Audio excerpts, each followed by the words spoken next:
नमस्कार। अपने पिछले वीडियो में हमने जो तथ्य रखे थे उनसे सबसे पहले हमने ये चिन्हित करने का प्रयास किया था कि आखिर हमारा जो जीएसटी से पूर्व का इनडायरेक्ट टैक्स सिस्टम था उसमें वो कौन कौन से इश्यूज थे जो हमारे इकोनॉमिक ग्रोथ को एडवर्सली इम्पैक्ट कर रहे थे। और उन तथ्यों से हमने ये जाना कि जो multiplicity of taxes, multiplicity of tax laws, cascading of taxes और वायलेशन ऑफ डेस्टिनेशन प्रिंसिपल, ये चार ऐसे इश्यूज थे जो एड्रेस किए जाने ज़रूरी थे जिससे कि हम एक स्मूथ इकोनॉमिक ग्रोथ अचीव कर पाएँ। तो इन इश्यूज़ को एड्रेस करने के लिए सबसे पहले वर्ष 2007-8 के बजट में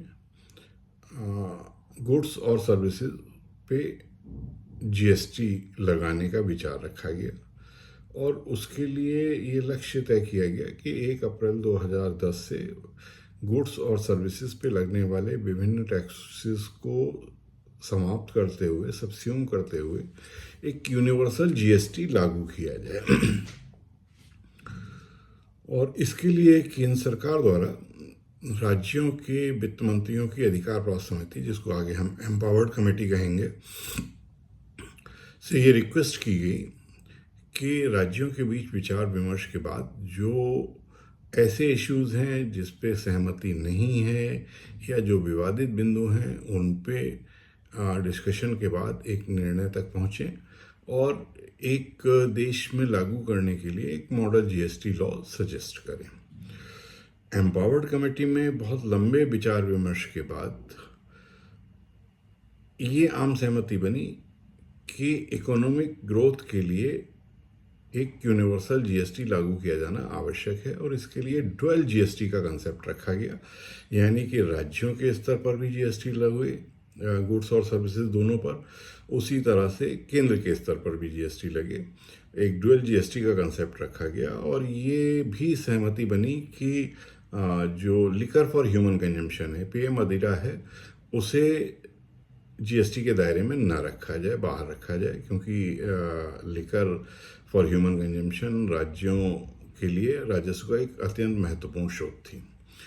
इसके अलावा ये भी सहमति बनी कि शुरुआती वर्षों में जो पेट्रोलियम प्रोडक्ट्स हैं, पेट्रोलियम उत्पाद हैं, उनको भी जीएसटी के दायरे से बाहर रखा जाए, क्योंकि ये भी राजस्व के प्रमुख स्रोत हैं राज्यों के लिए और शुरुआती वर्षों में इन्हें जीएसटी से बाहर रखा जाए।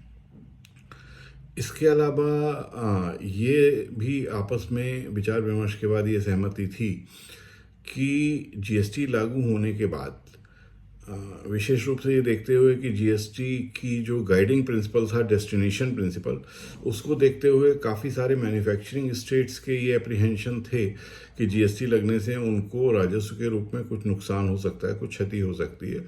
तो शुरू के वर्षों में इस राजस्व की क्षतिपूर्ति की जाए और इस क्षतिपूर्ति की एक संवैधानिक व्यवस्था बनाई जाए जिससे कि ये किसी पर्टिकुलर समय पे राज्य केंद्र की अपनी निर्णय पे आधारित ना होकर के एक संवैधानिक बाध्यता हो जिसके आधार पर ये कंपनसेशन राज्यों को दिया जाए।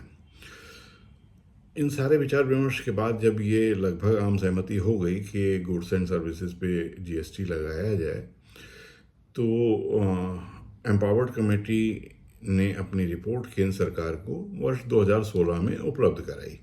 उसमें मॉडल जीएसटी लॉ भी सजेस्ट किया गया, क्योंकि एम्पावर्ड कमेटी ने राज्यों और केंद्र के अधिकारियों की एक समिति बनाई थी, लॉ ड्राफ्टिंग कमेटी के नाम से जो जानी जाती थी, जिसको मॉडल जीएसटी लॉ सजेस्ट करना था। और उनके द्वारा बहुत लंबे विचार विमर्श, लगभग 2 वर्ष की मेहनत के बाद एक मॉडल जीएसटी लॉ भी उपलब्ध कराया गया, जो जीएसटी काउंसिल द्वारा केंद्र सरकार को उपलब्ध कराया गया।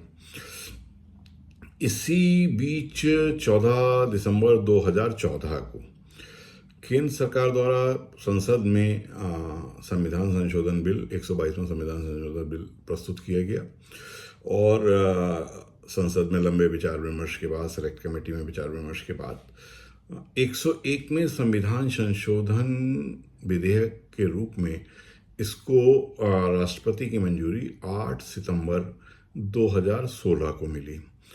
और ये विधेयक पारित हो जाने के बाद, राष्ट्रपति की मंजूरी मिल जाने के बाद, इसके अधिकांश प्राविधान 16 सितंबर 2016 से लागू किए गए, जबकि जीएसटी काउंसिल से संबंधित प्राविधान जो थे वो 12 सितंबर 2016 से लागू हुए। इस संविधान संशोधन की मुख्य बातें क्या थी? इस संविधान संशोधन में सबसे पहला जो इम्पोर्टेंट इशू था, आर्टिकल 246A इंसर्ट किया गया। इस आर्टिकल 246A के माध्यम से गुड्स और सर्विसेज दोनों पर केंद्र और राज्य को टैक्स इम्पोज करने का अधिकार दिया गया और राज्यों के लिए राज्य की विधायिकाओं को और केंद्र के लिए पार्लियामेंट को इस पे कानून बनाने का अधिकार दिया गया। और इसमें यह भी व्यवस्था की गई कि सप्लाई के जो इंटरस्टेट ट्रांजेक्शन्स होंगे उनको टैक्स करने का अधिकार केंद्र के पास होगा और उस पे लॉ बनाने का अधिकार केवल पार्लियामेंट के पास होगा। एक आर्टिकल 269A जोड़ा गया। आर्टिकल 269A स्पेसिफिक था कि जो सप्लाई के गुड्स और सर्विसेज की सप्लाई के इंटरस्टेट ट्रांजैक्शंस के लिए लॉ बनाने का अधिकार एक्सक्लूसिवली पार्लियामेंट को दिया गया और केंद्र को ये लॉ इम्प्लीमेंट करने का अधिकार दिया गया। इसके अलावा जो सबसे महत्वपूर्ण चीज की गई वो आर्टिकल 279A इंसर्ट किया गया। इस आर्टिकल 279A के माध्यम से जीएसटी काउंसिल की व्यवस्था की गई। इसमें ये जीएसटी काउंसिल केंद्रीय वित्त मंत्री की अध्यक्षता में गठित की जानी थी और इसमें सभी राज्यों के वित्त मंत्री या उनके टैक्सेशन मिनिस्टर या उस राज्य सरकार द्वारा नामित कोई केंद्रीय मंत्री सदस्य थे।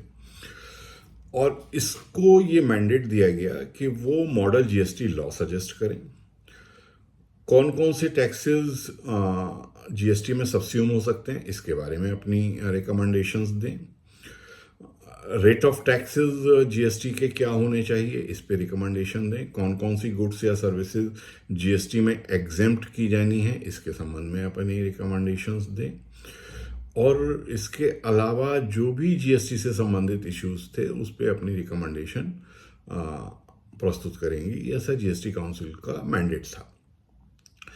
इस जीएसटी काउंसिल में जैसा मैंने बताया सदस्यों के रूप में सभी राज्यों के वित्त मंत्री सदस्य थे इसके और केंद्रीय वित्त मंत्री इसके अध्यक्ष थे। लेकिन इसमें ये व्यवस्था की गई कि इस जीएसटी काउंसिल में सारे निर्णय 3/4 मेजॉरिटी से किए जाने थे और इसमें जो वेटेड एवरेज था केंद्र के वोट का वो 1/3 रखा गया और सभी राज्यों का सम्मिलित रूप से वेटेड एवरेज 2/3 रखा गया। 3/4 मेजॉरिटी तक पहुंचने के लिए ना तो अकेले केंद्र सक्षम था ना ही सारे राज्य मिलकर सक्षम थे। तो इससे क्या हुआ कि सारे राज्य भी मिलकर अगर चाहें तो केंद्र की इच्छा के विपरीत कोई निर्णय लागू नहीं करा सकते थे या केंद्र चाहे तो सभी राज्यों के इच्छा के विपरीत कोई निर्णय लागू कराने की स्थिति में नहीं था। यानी कि जीएसटी से संबंधित जो भी निर्णय लिए जाने थे, जो भी मॉडल लॉ सजेस्ट किए जाने थे या जो भी रेट ऑफ टैक्स तय किए जाने थे वो राज्यों और केंद्र की सहमति से ही संभव थे। और इसको एक नया प्रयोग था ये, क्योंकि एम्पावर्ड कमेटी में राज्यों की सहमति द्वारा डुअल जीएसटी लगाने का निर्णय हुआ था। तो राज्यों के स्तर पर भी उसी समव्यवहार पर जीएसटी लगना था, केंद्र के स्तर पर भी उसी समव्यवहार पर जीएसटी लगना था। तो जो भी कानून बनने थे या रेट ऑफ टैक्स से संबंधित डिसीजंस थे या अदरवाइज जो प्रोसीजरल डिसीजंस थे वो राज्यों और केंद्र को मिलकर लेने थे। और ये व्यवस्था इतने अच्छे से काम कर रही है कि अभी तक जीएसटी काउंसिल की जो 54 बैठक हुई हैं उनमें सभी में कोई भी प्रस्ताव वोटिंग के लिए नहीं लाया गया। जो भी प्रस्ताव लाए गए हैं वो सब सर्वसम्मति से पारित हुए हैं। जहां कहीं कुछ डिफरेंसेस ऑफ ओपिनियन होती हैं तो उनको दूर किया जाता है, एक दूसरे को कन्विंस किया जाता है, या अगर कन्विंस नहीं हो पाते हैं तो फिर उस प्रस्ताव को छोड़ दिया जाता है, हटा दिया जाता है। तो अभी तक जो भी निर्णय हुए हैं जीएसटी काउंसिल में, वो राज्यों और केंद्र की सर्वसम्मति से हुए हैं। अब इस संवैधानिक संशोधन से जीएसटी लगाने का अधिकार तो मिल गया, लेकिन जो हमारे इश्यूज थे वो कैसे टैकल होने थे। तो सबसे जो मल्टीप्लिसिटी ऑफ टैक्स लॉज था, वो इश्यूज टैकल हुआ कि जीएसटी काउंसिल को ये अधिकार दिया गया कि वो मॉडल जीएसटी लॉ सजेस्ट करें, और उसी मॉडल जीएसटी लॉ के आधार पर सेंटर और स्टेट्स को अलग अलग अपने लॉ बनाने थे। तो अलग अलग तरह से जो कानून लागू थे, राज्यों के अलग अलग जो कानून लागू थे, राज्य के अलग और केंद्र के अलग अलग जो कानून लागू थे, वो सब समाप्त होकर के मॉडल जीएसटी लॉ पर आधारित राज्यों द्वारा जो जीएसटी लगना था उसके लिए एसजीएसटी एक्ट, केंद्र द्वारा जो जीएसटी लगना था उसके लिए सीजीएसटी एक्ट पारित हुए। ये दोनों ही एक दूसरे की मिरर इमेज हैं, और जीएसटी काउंसिल में जो सर्वसम्मति से मॉडल जीएसटी लॉ अडॉप्ट किया गया है, बिल्कुल उसकी मिरर इमेज है। इसी तरह सप्लाई के जो इंटरस्टेट ट्रांजैक्शंस थे, उनके लिए आईजीएसटी एक्ट पार्लियामेंट ने पास किया है। ये भी जीएसटी काउंसिल की रिकमेंडेशन पर आधारित है। और जो मल्टीप्लिसिटी टैक्सेस की थी और जो प्रोसीजर अलग अलग राज्यों में अपनाए जाते थे, वो सब समाप्त होकर के एसजीएसटी एक्ट और सीजीएसटी एक्ट के सारे प्रोसीजर एक समान है। यहाँ तक कि केवल एक रिटर्न किसी एक राज्य में अगर कोई पंजीकृत व्यापारी है, तो उसे सीजीएसटी और एसजीएसटी के लिए कंबाइंड रिटर्न ऑनलाइन पोर्टल पे दाखिल करना होता है। तो जो मल्टीप्लिसिटी ऑफ टैक्स लॉज थी, अलग अलग जगहों के अलग अलग राज्यों के कानून की जो कंप्लाइंस इश्यूज थे, कंप्लाइंस प्रॉब्लम्स थी, वो रिजॉल्व हुई। दूसरा जो इशू था मल्टीप्लिसिटी ऑफ टैक्सेस, तो इस संविधान जो 101वां संविधान संशोधन विधेयक लागू हुआ, इसमें जो केंद्र के स्तर पर कर लगाए जा रहे थे, उसमें एक जो सबसे महत्वपूर्ण कर था वो एंट्री 84 यूनियन लिस्ट, जिसको हम बोलते हैं लिस्ट 1 या यूनियन लिस्ट, उसकी एंट्री 84, जिसके द्वारा केंद्र सरकार द्वारा उत्पाद शुल्क, excise duty, additional excise duty लगाई जाती थी। इस एंट्री को संशोधित कर दिया गया, और अब केंद्र को केवल पेट्रोलियम प्रोडक्ट्स और टोबैको प्रोडक्ट्स पे एक्साइज ड्यूटी और एडिशनल एक्साइज ड्यूटी का अधिकार रह गया है एंट्री 84 के माध्यम से। बाकी सारे चीज़ों पे लगने वाले एक्साइज ड्यूटी समाप्त हो गई। तो मल्टीप्लिसिटी ऑफ टैक्सेस में एक बड़ा इंपॉर्टेंट ये टैक्स समाप्त हो गया। इसके अलावा एक एंट्री 92 थी, जिससे कि केंद्र को समाचार पत्र और उसमें प्रकाशित विज्ञापनों पर टैक्स लगाने का अधिकार था। ये एंट्री समाप्त हो गई। और एक सबसे महत्वपूर्ण एंट्री थी एंट्री 92C, जिससे कि केंद्र को सभी प्रकार की सर्विसेज पे सर्विस टैक्स लगाने का अधिकार मिलता था। इस एंट्री को डिलीट कर दिया गया, यानी कि सर्विस टैक्स नाम की अब कोई चीज़ नहीं है। जीएसटी में सब्सिडी हो गया। खाली सर्विसेज पे डुअल जीएसटी आज की तारीख में केंद्र और राज्य दोनों द्वारा सभी प्रकार की सर्विसेज पे भी लगाया जाता है। अब इसके बाद जो स्टेट लेवल पे टैक्सेस लग रहे थे, उसमें सबसे महत्वपूर्ण सेकंड लिस्ट या स्टेट लिस्ट जिसको हम कहते हैं, उसकी एंट्री 54 थी, जिसके द्वारा कि सभी राज्यों द्वारा गुड्स की खरीद बिक्री पे टैक्स लगाया जाता था। जो वैट लागू था, वो इस एंट्री 54 के माध्यम से लगाया जाता था।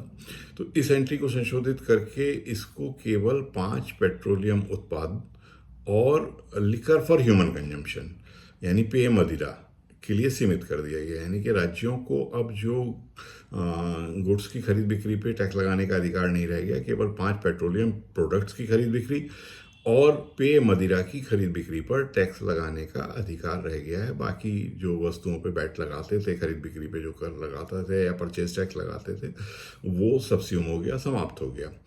इसी प्रकार एक एंट्री थी एंट्री 52, जिसके द्वारा राज्यों को गुड्स की लोकल एरिया में एंट्री पे एंट्री टैक्स लगाने का अधिकार था। ये एंट्री डिलीट हो गई, यानी कि अब एंट्री टैक्स लगाने का अधिकार राज्यों के पास नहीं है। एंट्री टैक्स नाम की कोई चीज़ आज की तारीख में गुड्स की एंट्री पे नहीं एप्लीकेबल है। तो ये टैक्स समाप्त हो गया। इसी प्रकार जो एक तीसरी एंट्री थी, जो बहुत महत्वपूर्ण एंट्री थी, वो थी एंट्री 62। इससे जो राज्यों को एंटरटेनमेंट, अम्यूज़मेंट, बैटिंग, गैम्बलिंग, इन सारी चीज़ों पर टैक्स लगाने का अधिकार था। इस एंट्री को संशोधित करते हुए अब केवल entertainment and amusement tax by local bodies, यानी कि जो स्थानीय निकाय हैं, नगर पालिका हैं, नगर निगम हैं या टाउन एरियाज़ हैं, उनके द्वारा जो स्थानीय मनोरंजन या इस तरह की सेवाएं हैं, उसी पे टैक्स लगाने का उस स्थानीय निकायों को अधिकार रह गया। राज्य सरकार को अब किसी तरह की बैटिंग, गैम्बलिंग या एंटरटेनमेंट या अम्यूज़मेंट वगैरह पे टैक्स लगाने का अधिकार एंट्री 62 के द्वारा जो प्रदत्त था वो समाप्त हो गया है। तो इस तरह से राज्यों और केंद्र के स्तर पे लगने वाले महत्वपूर्ण टैक्स इसमें सबस्यूम हो गए और मल्टीप्लिसिटी ऑफ टैक्सेस का इशू एड्रेस हुआ।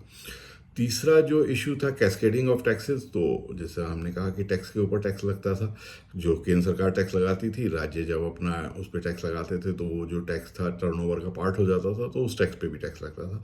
तो चूंकि अब सारे टैक्सेस सबस्यूम हो करके गुड्स और सर्विसेज पे केवल एक टैक्स जीएसटी के रूप में रह गया, तो और ये एक्सक्लूसिव सा एसजीएसटी और सीजीएसटी सेम बेस पे लग रहा है, एक टैक्स पे दूसरा टैक्स नहीं लग रहा है, तो ये कैस्केडिंग का इशू भी ख़त्म हो गया।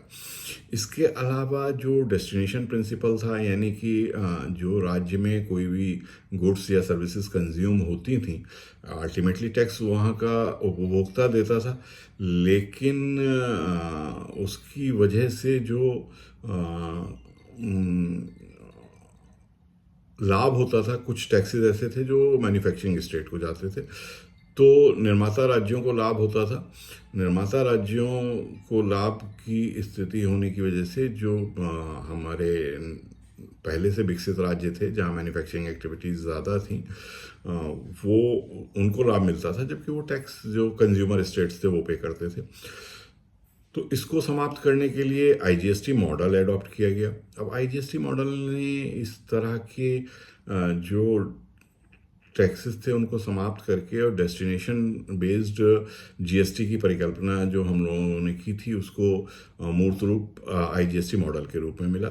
इसको थोड़ा सा संक्षेप में मैं अगर इलेबोरेट करना चाहूँ तो आईजीएसटी एक जो भी गुड्स एंड सर्विसेज के इंटर स्टेट ट्रांजेक्शन्स हैं, यानी एक राज्य से दूसरे राज्य अगर कोई वस्तु ट्रैवल कर रही है या कोई सेवाएं एक राज्य से दूसरे राज्य के बीच दी जा रही हैं, तो उन पे आईजीएसटी जो सीजीएसटी और एसजीएसटी का सम है वो लगता है, और उस पे जो भी इनपुट्स पे पहले दिए गए टैक्स हैं उसकी आईटीसी मिल जाती है। यानी कि जब वो दूसरे राज्य में ट्रैवल कर रही है तो केवल आईजीएसटी को छोड़ करके और किसी टैक्स का कोई वेट नहीं रह जाता। और अगर ये B2C ट्रांजेक्शन है, सीधे कंज्यूमर खरीद रहा है, रजिस्टर्ड डीलर नहीं खरीद रहा है या ले रहा है सर्विसेज, तो इसमें जो एसजीएसटी पोर्शन है वो कंसर्निंग स्टेट को ट्रांसफ़र हो जाता है और जो सीजीएसटी पोर्शन है वो केंद्र सरकार को हस्तांतरित हो जाता है। इसी प्रकार अगर कोई B2B ट्रांजेक्शन है, यानी रजिस्टर्ड डीलर अगर परचेज कर रहा है, तो ये आईजीएसटी पूल जो है उसमें से जो भी उसकी आईजीएसटी की आईटीसी है वो रजिस्टर्ड डीलर को मिलती है, और वो जहाँ भी इस आईजीएसटी का उपयोग करता है, अगर वो एसजीएसटी के पेमेंट के लिए उपयोग करता है तो वो कंसर्निंग स्टेट को चली जाती है, अगर सीजीएसटी के पेमेंट के लिए यूज़ करता है तो वो केंद्र सरकार को उतनी धनराशि ट्रांसफ़र हो जाती है, और अगर आईजीएसटी के पेमेंट के लिए ही आईजीएसटी की आईटीसी वो यूज़ करता है तो फिर ये उसी पूल में, आईजीएसटी पूल में ये बना रहता है ये अमाउंट। तो इस तरह से जो निर्माता राज्यों को डेस्टिनेशन स्टेट्स की द्वारा दिए गए कर का जो लाभ मिलता था वो नहीं मिलता, तो एक जो इम्बैलेंस हो रहा था राज्यों के बीच डेवलपमेंट का वो ख़त्म हो गया है। और इस प्रकार इस जीएसटी की व्यवस्था के द्वारा हमने वास्तव में India as one nation, one tax, one market की परिकल्पना को साकार किया है। पूरे देश में एक समान कानून लागू है, हर राज्य में जो व्यापार कर रहे हैं व्यापारी, उनको हर राज्य में पंजीयन लेना होता है, तो सीजीएसटी और एसजीएसटी का एक सेम पंजीयन है, एक रिटर्न दाखिल करना है, वो ऑनलाइन सिस्टम के द्वारा दाखिल किया जा रहा है। तो इस तरह से बहुत सारी जो बिजनेस के रूप में में टैक्सेशन की जो बाधाएं थी वो ख़त्म हो गई हैं, और वास्तव में इसका बहुत लाभ हमारी इकोनॉमी को मिला है, और हम एक वन नेशन वन मार्केट का जो कंसेप्ट है वो हमने प्रैक्टिकली अचीव किया है। तो आज के लिए बस इतना ही। आगे हम कोई नए इशू पे फिर से आपसे रूबरू होंगे। तब तक के लिए धन्यवाद, नमस्कार।